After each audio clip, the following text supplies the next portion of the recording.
Bravo, chérie. Et après les courses, l'achat d'un appartement, 70 mètres carrés pour 18 500 €, ça vous tente?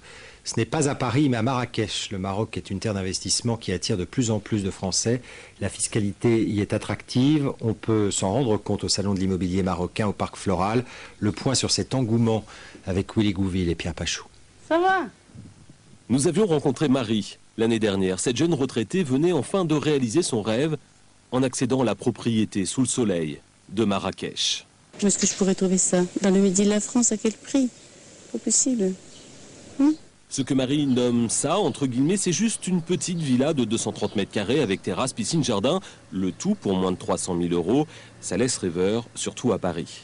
Et comme Marie, plus de 40 000 Français avouent avoir déjà franchi la Méditerranée pour s'installer dans ce nouvel Eldorado, à moins de 3 heures de l'Hexagone.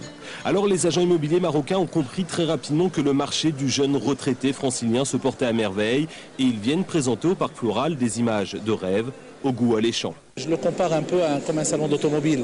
Notre objectif, c'est d'offrir un premier prix pour atterrir les budgets les plus modestes à une clientèle haut de gamme qui souhaite aujourd'hui se faire plaisir par d'abord un investissement intelligent, une belle résidence à Tanger, à Agadir, à Marrakech, à Essaouira. Et quand le paysage ne suffit pas à convaincre, les agents immobiliers sortent l'artillerie lourde, les finances.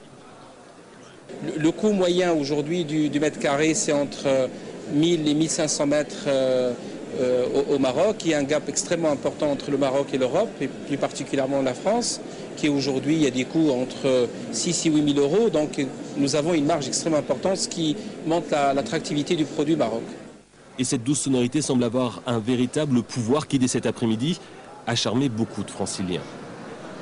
Je crois qu'il faut être très clair, le fait de devenir résident, soit 183 jours par an, permet d'avoir certains avantages fiscaux que nous n'obtenons pas en France. Cet homme a déjà fait un petit calcul. En 2008, il devrait économiser la bagatelle de 80% d'impôts par an à la retraite. À ce rythme-là, beaucoup de Franciliens pourraient décider de le rejoindre au Maroc. Et quand le beau temps revient, l'Île-de-France prend les couleurs d'une